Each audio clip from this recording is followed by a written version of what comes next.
Hello everyone, welcome to the channel the Zorawar classes. आप सभी का स्वागत है आज की हमारी करंट अफेयर्स की क्लास में। माय डियर फ्रेंड्स, आज की हो जाएगी आपकी 9th ऑफ मार्च की करंट अफेयर्स की क्लास। एंड आज ये सुबह 9 बजे नहीं हो पाई किसी कारणवश, इसलिए आपको सुबह 9 बजे आज हिंदी की क्लास मिल गई होगी। उसके बाद आपकी 12 बजे इंग्लिश की क्लास रही, 3 बजे मैथ्स की क्लास, जिसमें गौरव सर 2018 केवीएस पीआरटी में जो पेपर हुआ था दिसंबर के मंथ में, उसमें जो 20 क्वेश्चंस आए थे उसका पार्ट 1 लेके आए हैं। इनके 3 पार्ट आएंगे जो इस हफ्ते में आपके कंप्लीट हो जाएंगे। आज हमारा पार्ट 1 कंप्लीट हो चुका है, वहां पे वो आप जाके देख सकते हैं। Previous year question paper, that's mean जो कि 2018 दिसंबर में पीआरटी का हुआ था। उसके बाद शाम को आपकी आज 9 बजे वाली क्लास होगी ईवीएस की, और ईवीएस की एक क्लास होगी आपको डेमो क्लास। डेमो क्लास कौन सी होगी? जो आपकी कंटेंट में डाली जा रही हैं वो वाली क्लास में से एक क्लास होगी। आप ऐप पर जाकर कोर्स को एनरोल भी कर सकते हैं। मैं कई बार बता चुका हूं, नीचे डिस्क्रिप्शन में आपको सारी चीजें मिल जाएंगी स्टेप वाइज कि कैसे आप ऐप को एनरोल कर सकते हैं। हमारे अभी तक जितने भी बच्चों ने ऐप एनरोल किया है, एक भी बच्चा नाखुश नहीं है, एक भी बच्चे का नेगेटिव फीडबैक नहीं आया है। मैं फिर से बता दूं कि 15 मार्च के बाद जो आपका कोर्स का प्राइस है वो बढ़कर फिर से 3,999 हो जाएगा। और अभी ये 15 मार्च से पहले 1000 रुपीज़ के ऑफर के साथ 2,999 चल रहा है। तो जाओ और एनरोल करो। वैलिडिटी मैं बता चुका हूँ, 1 साल की आपकी वैलिडिटी है। पेपर चाहे आज हो जाए, 1 साल बाद हो, वैलिडिटी 1 साल तक चलती रहेगी। और वैलिडिटी उस दिन से चलेगी जिस दिन से आप कोर्स लेंगे। मान लीजिए आपने लिया है 21 मार्च को कोर्स, तो ये 21 मार्च 2021 से ये आपकी 20 मार्च 2022 तक चलेगा। ठीक है ना? जिस दिन आप एनरोल होंगे उसके 1 साल की आपकी वैलिडिटी कोर्स की रहेगी। चलिए फ्रेंड्स, आज का अपना सेशन स्टार्ट करते हैं। सबसे पहला क्वेश्चन लेते हैं, और बहुत ही कॉमन क्वेश्चन। अभी हमने कल सबने सेलिब्रेट किया है अंतरराष्ट्रीय महिला दिवस। निम्न में से किस दिन मनाया जाता है? International women's day is observed on which of the following day? सभी ने सही आंसर किया होगा। 8 ऑफ मार्च को हम पूरी दुनिया में महिला दिवस मनाते हैं। और आज की जो आपकी ईवीएस की डेमो क्लास होगी वो सोशल रिफॉर्मर्स के ऊपर होगी, वो भी महिलाओं के सोशल रिफॉर्मर्स, यानी कि वुमेन्स का क्या रोल रहा है हमारे सोशल रिफॉर्मर्स के प्रति, उनका क्या योगदान था। देखिए, 8 मार्च अंतर्राष्ट्रीय महिला दिवस, इंटरनेशनल वुमेन्स डे, प्रत्येक साल 8 मार्च को दुनिया भर में मनाया जाता है। इसे पहली बार अमेरिका के न्यूयॉर्क शहर में 28 फरवरी 1909 को मनाया गया था। इसका आयोजन अमेरिका के सोशलिस्ट पार्टी ने किया था। यह दिन राजनीतिक, सामाजिक, आर्थिक और सांस्कृतिक विकास में महिलाओं की भागीदारी को बढ़ावा देने हेतु मनाया जाता है। बहुत ही इंपॉर्टेंट क्वेश्चन है, पूछा जा सकता है कहीं पे भी। और यह भी याद रखना कि सबसे पहले अमेरिका के न्यूयॉर्क शहर में 28 फरवरी 1919 को मनाया गया था। बहुत इंपॉर्टेंट क्वेश्चन है, अपने नोट्स में इसको लिख लेना। चलिए क्वेश्चन नंबर लेते हैं सेकंड। केंद्रीय प्रदूषण नियंत्रण बोर्ड यानी कि सीपीसीबी ने देश के 112 सबसे प्रदूषित स्थलों में किस राज्य को पहला स्थान दिया है? बहुत ज्यादा इंपॉर्टेंट क्वेश्चन हो जाता है, स्टार क्वेश्चन हो गया भाई ये भी आपका। Central pollution control board has ranked which state among 112 most populated place in the country? और इसमें सबसे पहला जो स्थान मिला है वो है आपका उड़ीसा राज्य। उड़ीसा राज्य को मोस्ट पॉपुलेटेड प्लेसेस में पहले स्थान पर रखा गया है। केंद्रीय प्रदूषण नियंत्रण बोर्ड ने देश के 112 सबसे प्रदूषित स्थलों में उड़ीसा को पहला स्थान दिया है। सीपीसीबी ने उत्तर प्रदेश को दूसरा, दिल्ली को इस सूची में तीसरा नंबर दिया है। पर्यावरण मंत्रालय के अनुसार प्रदूषित स्थल ऐसे क्षेत्र हैं जहां कूड़ा कचरों में विषैले और खतरनाक पदार्थों की मात्रा अत्यधिक होने से आसपास रहने वालों की सेहत पर प्रतिकूल असर पड़ रहा है। तो पहला हो गया आपका उड़ीसा, ठीक है जी। उसके बाद दूसरा कौन हो गया? उत्तर प्रदेश, यूपी, और तीसरा दिल्ली। और ये किसने बोला है? ये बोला है आपका सीपीसीबी यानी कि केंद्रीय प्रदूषण नियंत्रण बोर्ड जो है उन्होंने। चलिए क्वेश्चन लेते हैं next, question number 3। Nepal supreme court ने हाल ही में कम्युनिस्ट पार्टी की जिम्मेदारी किसे सौंप दी है? यह भी इंपॉर्टेंट क्वेश्चन है। 3 क्वेश्चन आए, तीनों स्टार क्वेश्चन है। Who has recently been entrusted with the responsibility of the communist party by the Nepal supreme court. और ये दी गई है ऋषि कटेल को, ठीक है, ऋषि कटेल को जिम्मेदारी दी गई है नेपाल की कम्युनिस्ट पार्टी की, उसको हेड करने की। नेपाल सुप्रीम कोर्ट ने हाल ही में फैसला सुनाते हुए नेपाल कम्युनिस्ट पार्टी की जिम्मेदारी ऋषि कटेल को सौंप दी है। जस्टिस कुमार रेग्मी और बूम कुमार श्रेष्ठ ने करीब 3 साल पुराने मामले पर फैसला सुनाया है। कटेल ने मई 2018 में केपी शर्मा ओली और पुष्प कमल दहल की नेपाल कम्युनिस्ट पार्टी को रजिस्टर्ड करने के चुनाव आयोग के फैसले को चुनौती दी थी और जिसमें कि वो जीत गए हैं। तो ऋषि कटेल जो हैं आपके कम्युनिस्ट पार्टी की जिम्मेदारी इनको सौंपी गई है नेपाल सुप्रीम कोर्ट की तरफ से। 3 क्वेश्चन, तीनों स्टार क्वेश्चन। चलिए आज का लेते हैं क्वेश्चन नंबर 4। हाल ही में किस भारतीय महिला पहलवान ने माटियो पेलिंगकोन रैंकिंग कुश्ती में फाइनल में जीत दर्ज कर 65 किलो वर्ग में विश्व की नंबर 1 पहलवान बन गई है? Recently which Indian female wrestler has won the final Matteo Pellicone ranking wrestling to become the number 1 wrestler in the world in 65 kg weight category? और ये है आपकी विघ्नेश फोगाट। ये भी आपका इंपॉर्टेंट क्वेश्चन है भाई लोग, ठीक है, ये भी इंपॉर्टेंट क्वेश्चन है कि वर्ल्ड में 68 kg में वर्ल्ड नंबर 1 रैंक किसने हासिल की है? हमारी भारतीय पहलवान विघ्नेश फोगाट। भारतीय महिला पहलवान विघ्नेश फोगाट ने माटियो पेलिंगकोन रैंकिंग कुश्ती के फाइनल में जीत दर्ज कर 65 किलो भार वर्ग में विश्व की नंबर 1 पहलवान बनने का सौभाग्य प्राप्त किया है। इस टूर्नामेंट में उतरने से पहले विघ्नेश फोगाट जो है वो तीसरी रैंकिंग पर थी, लेकिन 6 मार्च को गोल्ड मेडल जीतकर उन्होंने 14 अंक हासिल किए और शीर्ष पर काबिज हो गई हैं। एशियाई खेलों में स्वर्ण पदक जीतने वाली विघ्नेश फोगाट पहली भारतीय महिला हैं जिन्होंने इस मुकाम को हासिल किया है। और ओलंपिक 2022 जो होने वाला है अब जापान में, वहां पे प्रबल दावेदार है गोल्ड मेडल की। Question number 5।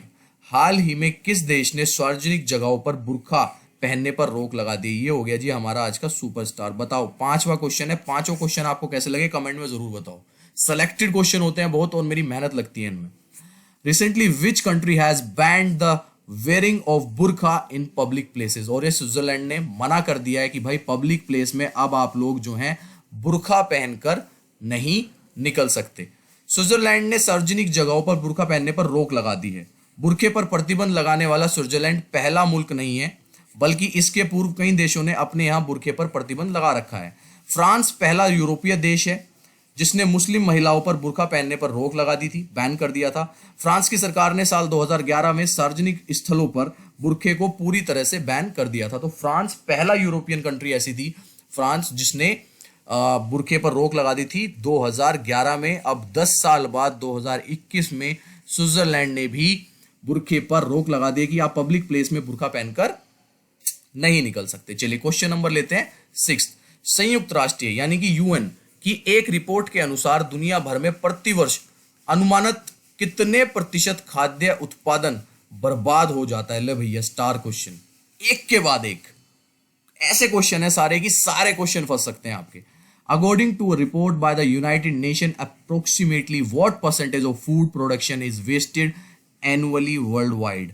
भाई 17% फूड जो है वेस्ट हो जाता है, ये यूएन की एक रिपोर्ट के मुताबिक बताया गया है। यानी कि अगर 100 आम रखे हुए हैं तो 100 में से 17 जो है वेस्ट कर दिए जाते हैं। कितनी बड़ी अमाउंट है। और आप सोचो कि दुनिया में भूखमरी कितनी है, कितने लोग भूखमरी की वजह से मरते जा रहे हैं, अपना जीवन खो रहे हैं। संयुक्त राष्ट्र संघ की रिपोर्ट में अनुमान लगाया गया है कि दुनिया में खाद्य उत्पादन का 17% हर साल बर्बाद हो जाता है। भोजन की बर्बादी का यह आंकड़ा 1931 मिलियन मैट्रिक टन है। यह बर्बादी पूर्व की रिपोर्ट से बहुत ज्यादा है। हालांकि माप के विभिन्न तरीके और कई देशों के मौजूदा डाटा की कमी के कारण प्रत्यक्ष तुलना करना मुश्किल है, बट फिर भी अप्रोक्सीमेट तो बताया जा रहा है। मैं कह रहा हूं 15 नहीं है, 17 नहीं है, 15 होगा, 15 नहीं है, 12 होगा यार। 12 भी सोचो, 12 भी सोचो। और ये देखो ये कितनी अमाउंट है, 931 मिलियन मैट्रिक टन। और सोचो कितने लोग जो हैं भूखमरी की वजह से अपना जीवन खो देते हैं। और यहाँ पे 17% का अनुमान लगाया गया कि वेस्टेज हो जाती है फूड की। तो भाई इसका ध्यान रखा करो, जो आपको खाना मिल रहा है उसके प्रति पूर्ण तरह से मतलब अपना वो करना है। और हो सके तो भाई अगर नहीं हो पा रहा है, कोई खाना बच भी गया है, तो आसपास जो भी आपको लगता है कि उसके मतलब खाना आप दे सकते हैं तो जाके दें। चलिए क्वेश्चन नंबर 7, हाल ही में किस राज्य के मुख्यमंत्री ने गर्शेन को राज्य का नया प्रशासनिक मंडल घोषित किया है? Recently the chief minister of which state has announced the Gairsain as the new administrative board of the state. और ये उत्तराखंड में तीसरा ऐसा मंडल बनाया गया है उत्तराखंड स्टेट में। ठीक है जी, हाल ही में उत्तराखंड के मुख्यमंत्री ने गर्शेन को राज्य का नया प्रशासनिक मंडल घोषित किया है। इसके साथ ही कुमाऊं और गढ़वाल के बाद यह उत्तराखंड का तीसरा मंडल बन गया है। मुख्यमंत्री द्वारा की गई घोषणा के मुताबिक गर्शेन मंडल में 4 पहाड़ी जिले शामिल होंगे, जिसमें अल्मोड़ा, बागेश्वर जो कि कुमाऊं से है, तथा रुद्रप्रयाग व चमोली जो कि गढ़वाल से है शामिल होंगे। मतलब कि 2 जो है आपके कुमाऊं से आएंगे, अल्मोड़ा और बागेश्वर जो कि पहले कुमाऊं में थे, और रुद्रप्रयाग और चमोली जो कि पहले गढ़वाल में थे, वो आकर 4 पहाड़ी जिले मिलकर एक नया जो है मंडल बनाने जा रहे हैं, वो है गर्शेन। ठीक है जी, और ये तीसरा ऐसा मंडल होगा कुमाऊं और गढ़वाल के बाद उत्तराखंड में। ये भी स्टार क्वेश्चन है आपका। Question number 8, super important question, superstar question. अंतरराष्ट्रीय महिला दिवस 2021 का विषय क्या था, यानी कि थीम क्या थी? What was the theme of the international women's day 2021? अगर किसी को पता है तो कमेंट करो। और मुझे ये भी बताओ, 8वें क्वेश्चन पे आ चुके हैं हम, कैसे लग रहे हैं क्वेश्चन भाई? नोट्स कैसे बन रहे हैं आपकी? पढ़ाई कैसी हो रही है आपकी? सब चीज बताओ मुझे, कमेंट करा करो साथ साथ में, ठीक है ना? आंसर्स के साथ ये भी कमेंट किया करो। कोर्स कैसा लग रहा है आपको, जितने बच्चों ने एनरोल किया है ये भी बताओ। जो बच्चे एनरोल कर चुके हैं वो बताओ कि उन्हें कोर्स कैसा लग रहा है, मजा आ रहा है कि नहीं आ रहा है। आपने ईवीएस में बोला था कि सर बायलैंग्वेज कर दो, कर दिया। पिछले कुछ टाइम से जो ईवीएस की वीडियोस आ रही हैं वो बायलैंग्वेज आ रही हैं। 3 वीडियो जो पहले वाली थी वो तीनों डिलीट कर दी, और तीनों मतलब वही सारे टॉपिक्स दोबारा से बना के अपलोड कर दिए। कौन करता है भाई? जो दे देता है खरीद लेता है, खरीद लेते हैं बच्चे, कोई ध्यान नहीं देता। हम दे रहे हैं। देखो भैया, जिन लोगों ने इसका आंसर दिया है ए, वो सब सही है। चूज टू चैलेंज जो है इस साल की इंटरनेशनल वुमेन्स डे 2021 की थीम रही है, चूज टू चैलेंज। और ये बहुत इंपॉर्टेंट क्वेश्चन है। अंतरराष्ट्रीय महिला दिवस 2011 की थीम चूज टू चैलेंज। एक चुनौतीपूर्ण दुनिया, एक सतर्क दुनिया, एक चुनौती से परिवर्तन आता है, तो चलो सभी को चुनौती देने के लिए चुनते हैं।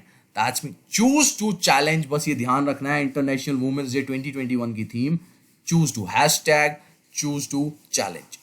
क्वेश्चन नंबर 9, किन 2 टीमों ने विश्व टेस्ट चैंपियनशिप फाइनल में जगह बना ली? ये भी इंपॉर्टेंट क्वेश्चन है।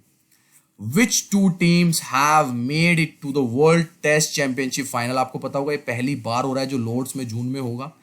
वर्ल्ड टेस्ट चैंपियनशिप होने वाली है फर्स्ट टाइम, और ये होने वाली है इंडिया और न्यूजीलैंड के बीच। ठीक है जी, ये लॉर्ड्स में खेली जाएगी, इंग्लैंड में जून में होगा ये, जो कि 18 से 22 जून तक चलेगा। भारत और न्यूजीलैंड के बीच विश्व टेस्ट चैंपियनशिप का फाइनल साउथहैम्प्टन में एजेस ब्लाउज में खेला जाएगा। अच्छा, लॉर्ड्स में नहीं है, मेरे को लॉर्ड्स में पता था थोड़ा, सॉरी। चलो इसको कर लेना है ना, इसको अपना वो कर लेना जो बताया है, जो नोट्स में लिखा हुआ है। WTC वर्ल्ड टेस्ट चैंपियनशिप का फाइनल 18 से 22 जून तक खेला जाएगा, और 23 जून को रिजर्व डे के रूप में भी रखा जाएगा। यानी कि एक ही मैच होना है जो कि 18 से 22 जून तक चलेगा। और अगर बारिश वगैरह की वजह से कुछ भी मतलब मुश्किलें या कुछ भी बाधा आती है, तो 23 जून को उन लोगों ने छठे दिन के रूप में एक रिजर्व डे के रूप में भी रखा है। तो बहुत इंपॉर्टेंट क्वेश्चन है, ये भी आपसे पूछा जा सकता है कि फर्स्ट टेस्ट चैंपियनशिप क्रिकेट की किन 2 टीमों के बीच कहां पर खेली गई है, ये भी पूछा जा सकता है। तो साउथहैम्प्टन, ठीक है, ये बताना है, ये इंग्लैंड में है, और कब से कब तक? 18 से 22 जून तक इंडिया और न्यूजीलैंड के बीच। आज का ले लेते हैं लास्ट क्वेश्चन, लास्ट भी इंपॉर्टेंट क्वेश्चन है। आज 10 के 10 क्वेश्चन ऐसे ही हो गए भाई। 65 किलो वर्ग में कौन सा भारतीय पहलवान विश्व में नंबर 1 बन गया? Which Indian wrestler has become the world number 1 in the 65 kilo category? देखिए, विघ्नेश फोगाट मैंने बताया था ये महिला की है, और अगर पुरुषों की बात करें तो बजरंग पुनिया भी जो है वर्ल्ड नंबर 1 बन गए हैं। लगातार 2 स्वर्ण पदक जीतकर वर्ल्ड में 65 केजी में नंबर 1 हो गए हैं। भारतीय पहलवान बजरंग पुनिया ने सेम जगह पे जहां पे विघ्नेश फोगाट ने मेटेओ पेलेकोन रैंकिंग में लगातार दूसरे स्वर्ण पदक जीतने के बाद अपनी विश्व की नंबर 1 रैंकिंग हासिल कर ली है। पुनिया ने 7 मार्च 2021 को रोम में 65 किलो वर्ग फ्री स्टाइल इवेंट फाइनल में मंगोलिया की तुलगा तुमुर उचिर को 2-2 से हराया था। उन्होंने बाउट के अंतिम 30 सेकंड में 2 पॉइंट हासिल करने के बाद जीत हासिल की थी और अब दोबारा से जीतकर ये नंबर 1 बन गए हैं। So these are the top 10 questions for today. आज ये आपकी शाम की 6 बजे की क्लास रही है, ठीक है। ये डेली अब सुबह 9 बजे रहेगी। आज कुछ कारणों से जो है ये शाम को 6 बजे होगी है। अब रात को जो आपकी 9 बजे की क्लास है वो होगा आपका डेमो। किस चीज़ का? ईवीएस का। किस चीज़ के लिए? हमारी ऐप जो हमारा कोर्स है उसके लिए। तो ईवीएस डेमो है रात को 9 बजे, सोशल रिफॉर्मर्स वुमेन्स पे, कि उनका क्या योगदान रहा है, उन्होंने क्या क्या किया है। चलिए फ्रेंड्स, टेक केयर एवरीवन। नीचे आपको सारी जानकारी मिल जाएगी अगर आप हमारे कोर्स से जुड़ना चाहते हो स्टेप वाइज, वो देख लेना। चलो बाय, टेक केयर।